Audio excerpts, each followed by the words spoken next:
Present indefinite tense. আজকে আমরা টেন্সের যে যতগুলো ভাগ আছে তোমরা প্রত্যেকেই জানো।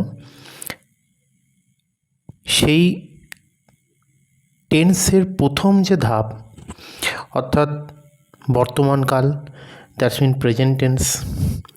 এই টেন্সের আমরা প্রথম পার্ট যেটাকে ইনডেফিনাইট বা তোমরা একে আবার পাবে সিম্পল প্রেজেন্ট টেন্স হিসেবে। তাহলে আমাদের আজকে যে ক্লাসটা হবে সে ক্লাসটা খুব গুরুত্বপূর্ণ ক্লাস। একটু মন দিয়ে আমরা সবাই মিলে কিন্তু ক্লাসটা শুনবো। ভালো লাগলে একটু লাইক করে দেবো, আর অবশ্যই একটু শেয়ার করে দিও বন্ধুদের মধ্যে। ফ্রি অফ কস্ট, শেয়ার করলে পয়সা লাগছে না তো। আর অবশ্যই যারা যারা সাবস্ক্রাইব করছো না একটু করে নেবে। আমি রেগুলারলি এই ক্লাসগুলোকে উইকে একটা করে ক্লাস কিন্তু রাখার চেষ্টা করব। গ্রামার বেশ, এটা অ্যাডভান্স লেভেলের গ্রামারগুলোকেও ধরবো আস্তে আস্তে। আমরা কম্পিটিটিভ ফিল্ডে যারা আছি তাদেরও তো কাজে লাগবে, প্লাস যারা রেগুলার ইংলিশ শেখার খুব চেষ্টা করে যাচ্ছ তাদের জন্য ঠিকঠাক একটা ক্লাস অ্যাটেন্ড করার চেষ্টা করব। তোমরা একটু ক্লাসগুলো মন দিয়ে শোনো এবং সেগুলোকে বাড়িতে প্র্যাকটিস করবে। বই পড়বে, ভিন্ন ভিন্ন বই পড়বে এবং অবশ্যই প্র্যাকটিস করবে। তাহলে আমরা শুরু করি প্রেজেন্ট ইনডেফিনাইট বা সিম্পল টেন্স। সাধারণত প্রেজেন্ট ইনডেফিনাইট বা সিম্পলের ক্ষেত্রে আমরা একটা ফরমেশন পাই। কী বলো তো? ইংলিশ লিখতে গেলে আমাদের কী কী লাগে? একটা সাবজেক্ট লাগে, আর ডেফিনেটলি তার সঙ্গে কী লাগবে? ভার্বের ব্যবহার লাগে। তো এই ভার্বের একদম সরলীকৃত রূপ বা সিম্পল ফর্মটা ইউজ হয় প্রেজেন্ট টেন্সের ক্ষেত্রে। আমরা তাকে বলবো V1। দ্যাটস মিন ধরো আমরা যদি একটু মুছে দিয়ে আবার করি তাহলে কি লেখা যায় দেখো। লেখা যদি থাকে একটা ভার্বের নাম গো, এবং তারপরের পার্ট আমরা যদি একটু মাস্টার অফ টেন্স থেকে এগুলো ছোটো ছোটো করে মুখস্থ করে ফেলি, আমরাও চেষ্টা করবো এখানে দেওয়ার go, went and the last one is gone. So আমরা এই গো শব্দটা আমরা নেব এবং একে নিয়ে আমাদের যত কার্যকলাপ আছে এই প্রেজেন্ট ইনডেফিনাইট টেন্সে, কেন সাবজেক্ট এবং ভার্বের প্রথম ফর্মকে নিয়ে যত কারিগরি বিদ্যা। যদি ধরো এখানে আমরা দুটো বাক্য তোমাদেরকে বলছি, একদম বেসিকভাবে সুন্দর করে শুনে নিই। তো লেখা আছে I go to the market. So ঠিক আছে, আমি মার্কেটে যাই। এখানে তো গো হলো। এবার ধরো তোমাদেরই কোনো একটা বন্ধু, আমি ধরে নিলাম সে বন্ধুর নাম হচ্ছে ধরো রাম। সো তখন এরপরে আমরা কিন্তু গো লিখতে পারবো না। এটাই প্রেজেন্ট ইনডেফিনাইটের একটা বাড়তি শর্ত আমাদেরকে মানতে হবে। এক্ষেত্রে ভার্বের পরে এস, ইএস বা আইএস, ধরো ট্রাই আছে কোনো বানানে TRY, সেমিভেল ওয়াই আছে, তখন কিন্তু আমরা IES এর পরিবর্তে বসিয়ে শব্দটিকে করব হচ্ছে ট্রাইস। ঠিক আছে? তাহলে আমরা প্রেজেন্ট ইনডেফিনাইট সম্বন্ধে কিছু কিছু তথ্য একটু জানতে চাইলে আমরা আরেকটু দেখি কি আছে। সবার আগে আমরা 3-4টে উদাহরণ একটু দেখে নিই। The boys get a chance. The boys subject, get verb বলেছিলাম, কি পেয়েছে? চান্স পেয়েছে, সুযোগ পেয়েছে, এটা কিন্তু একটা অবজেক্ট। তাহলে এরকম সিম্পল গঠন দিয়ে কিন্তু এইসব সেন্টেন্স হবে। যদি কারো অ্যাডভান্স জানা থাকে দেখবে কখনো গেটিং হতে পারে, কখনো হ্যাভ গটেন হতে পারে, এইরকম ফর্মের ব্যবহার কখনোই কিন্তু এই টেন্সে আমরা দেখতে পাবো না। আবার দেখো I live in West Bengal. আইটা হচ্ছে এখানে সাবজেক্ট, লিভটা হচ্ছে ভার্ব, আর ইন ওয়েস্ট বেঙ্গলটা তখন কিন্তু অবজেক্ট নয়, এটা একটা প্লেসকে ডিনোট করছে। আমরা অ্যাডভার্ব অফ প্লেসকে বলতে পারি, তাই না? আবার দেখো মাদার বা মাই মাদার কুকস ওয়েল। আমার মা রান্না ভালো করেন। তাহলে এখানে মাই মাদারের মাদার শব্দটা কি? সাবজেক্ট না? Cooks third person singular. কেন? আমার মা, আমার নিজের মা হলেও মা কিন্তু থার্ড পারসন। সেক্ষেত্রে অবশ্যই মা বলতে আমরা একজনকে বোঝাচ্ছি, তাহলে এটা হয়ে গেল সিঙ্গুলার নাম্বার। আমি একটু আগে বলেছিলাম এস ইয়েস বসে। দেখো কুক শব্দের অর্থ রান্না করা, তারপর এস বসেছে। এবং কেমন রান্না করেন, রান্নাকে কোয়ালিফাই করছে ওয়েল। অ্যাডভার্ব ম্যানারকে বোঝাচ্ছে কেমন তোড়ো রান্না করেন, হাউ। সো আমরা কিন্তু মদ্দা কথা কোথাও অবজেক্ট দেখতে পেয়েছি, কোথাও অ্যাডভার্বের ব্যবহার দেখতে পেলাম ছোটো ছোটো সেন্টেন্স তিনটেতে। কিন্তু যে মূল ফর্মুলাটা আমাদেরকে কিন্তু মানতেই হবে, এখানে একটা সাবজেক্ট আছে এবং তারপরে একটা ভার্বের প্রেজেন্ট ফর্ম অর্থাৎ V1 ফর্মের ব্যবহার আছে। এটাই হচ্ছে প্রেজেন্ট ইনডেফিনাইট টেন্সের একটা সূত্র। ঠিক আছে, আশা করি ভুলবে না। তাহলে যদি না ভুলো তার ব্যবস্থাও করছি, একটা ছক দেখে নিই। এখানে দেখো তিনটে টেন্সের ব্যবহার আছে, অর্থাৎ তিনটে টেন্স বলতে তিনটে পার্সনের ব্যবহার আছে। First person, second person, third person. First পার্সনের সিঙ্গুলারে বসে আই মানে আমি, প্লুরালে উই মানে আমরা। এখানে ইউ মানে তুমি এবং ইউ মানে তোমরা।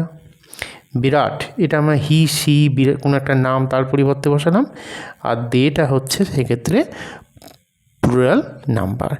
তোমরা কিন্তু সবাই এটা জানো, আমি জানি, বিশ্বাস করছি আমি জানি। তাহলে এবার দেখো, আই প্লে ক্রিকেট, আমি ক্রিকেট খেলি। সাধারণ ঘটনা, বর্তমানকালে বসছে প্রেজেন্ট টেন্সে।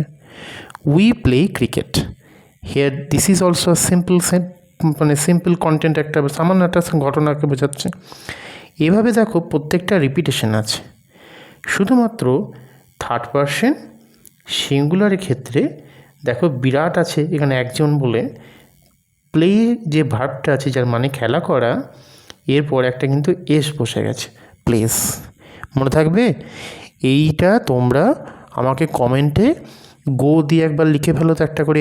মানে যারা যারা শুনবে, যারা যারা ইচ্ছুক আছো, কমেন্ট বক্সে ধরে এরকম দেওয়া আছে, একটা ভার্বের লেখা আছে যে আমি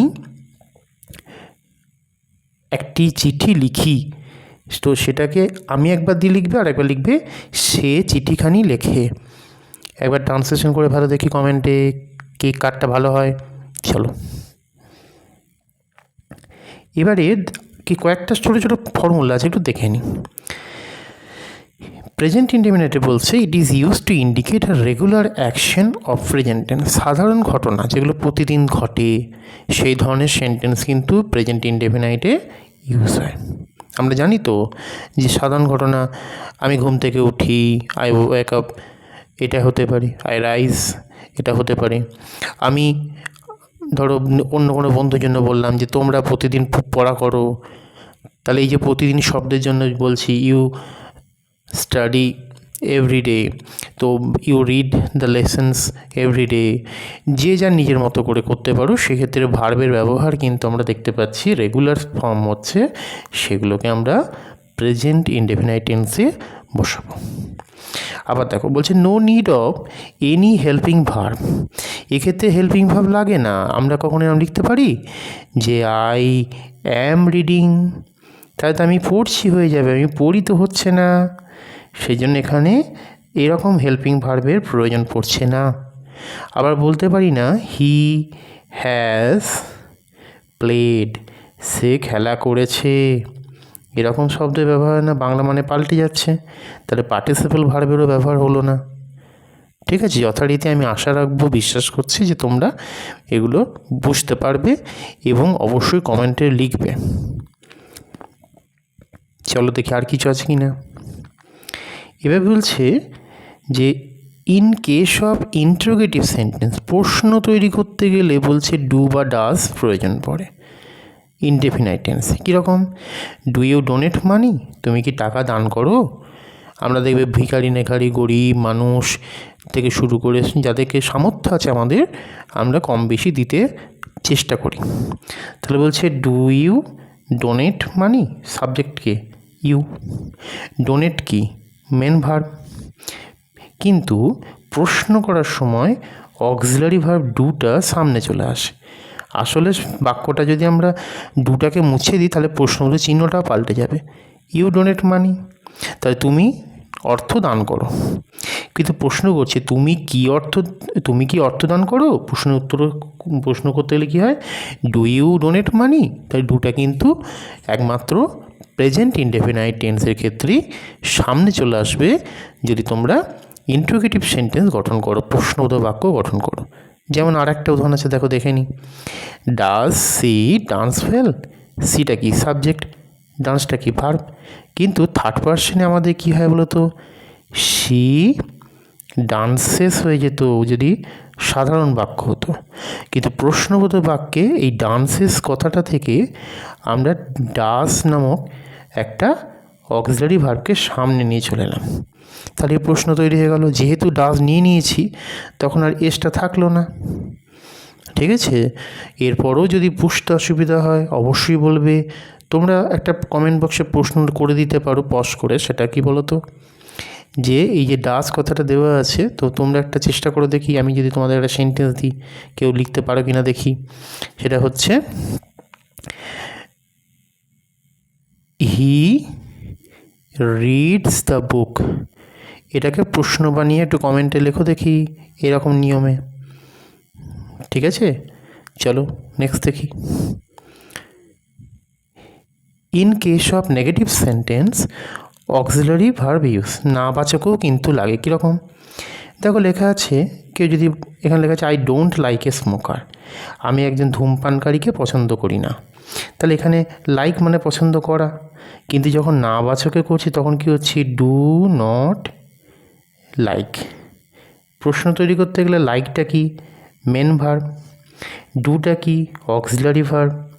প্রশ্ন হচ্ছে নটটা কি, নটটাকে আমরা নেগেটিভলি অ্যাডভার্বে বলতে পারি, এবং এই অ্যাডভার্বটা মনে রাখবে এই যে হেল্পিং ভার্ব বা অক্সিলারি ভার্ব পেলে না, এর আর মেন ভার্বের মাঝখানে বসে। সেই জন্য নাবাচক বাক্য তৈরি করতে গেলে আমরা এরকম লিখতে পারি না কখনো, বুঝলে তো। I not like a smoker এরকম হয় না, এটা হাস্যকর হয়ে যাবে, শুনতেও ভুল হচ্ছে এবং তার কনস্ট্রাকশনেও ভুল, কেননা আয়ের পরে নট দুম করে চলে আসে না। কেমন, আর একটা উদাহরণ আছে, ওটা একটু দেখে নিই। লেখা আছে he does not respond in the class, ক্লাসে সে রেসপন্ড করতে চায় না, করে না। তাহলে হিটা কি সাবজেক্ট, রেসপন্ডটা কি ভার্ব, ডাজটা কি অক্সিলারি ভার্ব, আর নটটা তো মাঝে বসবে, এখনই শেখালাম। ঠিক আছে, তাহলে এরকম ছোট ছোট সেন্টেন্স তোমরা আশা করি যারা যারা শিখছো, যারা যারা খুব ভালো জানো, সবাই নিজেরা কিন্তু বাড়িতে একবার করে পড়বে এবং প্র্যাকটিস করবে। Practice makes a man perfect. Okay, so আশা করবে এগুলো তোমাদের মাথায় ঢুকবে এবং ঢুকে গেছে। তো কেমন লাগছে ক্লাসটা অবশ্যই কিন্তু কমেন্টে একটু জানাবে। ওকে, আর বন্ধুদের মধ্যে একটু শেয়ারও করবে। দেন কি আছে last one, helping verbs are used in as a main verb. Present টেন্সে হেল্পিং ভার্বগুলোকে আমরা ইনডেফিনাইট ফর্মে দেখব মেন ভার্বের মতো ভূমিকা পালন করে। বাংলা মানে না করে দিলে স্যার তোমরা জানবে কী করে, তো তার জন্য দেখে নিই। দে আর ইন দ্য ক্লাস, এখানে আরটা কিন্তু মেন ভার্বের মতো আচরণ করছে। কেন, দেটা সাবজেক্ট, তারপরে আরটা এখানে মেন ভার্বের মতো আচরণ করছে। তারা এখন স্কুলে আছে, তাহলে দে আর। ওকে, আবার দেখো we have another chance to play once again, আমাদের আর একবার খেলার চান্স মানে আছে। তো সেক্ষেত্রে হ্যাভটা হয়ে যাচ্ছে কিন্তু মেন ভার্বের ভূমিকা পালন করছে, কারণ এখানে অন্য কোনো ভার্ব নেই। তাহলে উইটা সাবজেক্ট এবং হ্যাভটা মেন ভার্ব। যেমন আরও সহজ একটা দেখো, আমরা 3 নম্বর সেন্টেন্স পড়লে আরও সুন্দর করে পড়তে পারবো। কীরকম আছে, mister Pritam has a luxurious car. Here mister Pritam that is হচ্ছে সাবজেক্ট, লাক্সারিয়াস কারটা এখানে তোমার কি আছে, অবজেক্ট। কিন্তু এবার প্রশ্ন হচ্ছে এই আছে ইংরেজিটা যেটা আমরা বাংলায় পাবো, যারা যারা বাংলা মিডিয়াম তাদের সুবিধা আছে, এই শব্দটা এখানে হ্যাজ দিয়ে প্রকাশ পাচ্ছে। তো হ্যাজটাও কিন্তু তখন মেন ভার্বের মতো আচরণ করে ফেললো। তাহলে আমি একবার রিপিট করছি, ঠিক আছে, কি সেটা, helping verbs are used as a main verb. Okay, কোথায়, ইন প্রেজেন্ট ইনডেফিনাইট টেন্স। আশা করি ভুলবে না কেউ, ভুললে স্যার ভুলতে দেবেই না। ঠিক আছে, চলো লাস্ট ওয়ান কি বলছে, models can be used before the main verb. এখানে মডেলের ব্যবহার আমরা দেখতে পাবো, যেমন I can understand your feelings, আমি আপনার ফিলিংসটা বুঝতে পারছি বা পারি, বুঝতে পারি। তাহলে এখানে আই ক্যান আছে, আন্ডারস্ট্যান্ড মানে কি? বোঝা, এটাই তো মেন ভার্ব। কি বুঝছি? ইয়োর ফিলিংস, এটা অবজেক্ট। কে বুঝছে? আমি, আমিটা কি? সাবজেক্ট। তাহলে ক্যানটা হচ্ছে এই যে আমি বললাম আমি আপনার ফিলিংসগুলো বুঝতে পারি, তো পারি শব্দটা অ্যাডিশনাল বসেছে মডেলের মাধ্যমে, কারণ ওর একটা নিজস্ব মানে আছে। তোমরা মডেলের খুব তাড়াতাড়ি একটা ক্লাস পেয়ে যাবে মডেল সম্বন্ধে, আমি সেখানে অনেক কিছু বলে দেবো। তোমরা সেই ক্লাসের লিঙ্কটার সঙ্গে পরে অ্যাড করে দেবো, তোমরা পরে অবশ্যই করবে। এটা তো টেন্সের ক্লাস, এখানে এর বেশি আমরা আলোচনা করতে যাচ্ছি না। মডেল বলতে আমরা ক্যান বলতে পারি, মডেল বলতে আমরা কুড বলতে পারি, MAY মে বলতে পারি, মাইট বলতে পারি। তো এই কটা তো নয়, অসংখ্য আছে। আমরা সেগুলো অবশ্যই তোমাদেরকে অন্য ক্লাসে বুঝিয়ে দেবো, ঠিক আছে? তো প্রেজেন্ট ইনডেফিনাইট টেন্সের সম্বন্ধে অনেকগুলো জিনিসটা আমরা আলোচনা করলাম। কেমন লাগলো? অবশ্যই কিন্তু স্যারকে একটু গ্রুপে বলবে, একটু কমেন্টে বলবে। আমরা টেলিগ্রামে একটা চ্যানেল খোলার চেষ্টা করলাম, তো সেই লিঙ্কটা এখানে দেওয়া আছে, তোমরা অ্যাড হতে পারো, ঠিক আছে? আমরা ওখানেও চেষ্টা করব অনেক কিছু প্রোভাইড করার, PDF ফরম্যাট প্রোভাইড করার, বিভিন্ন ক্লাস সম্বন্ধে এনকোয়ারি থাকলে অনেকে অনলাইন ক্লাস কী করে অ্যাটেন্ড করবে তার জন্য ওখানে আমরা লিঙ্ক আপ করব, অবশ্যই সেটা ফলো করতে পারো, ঠিক আছে? তো প্রত্যেকে ভালো থেকো, থ্যাংক ইউ।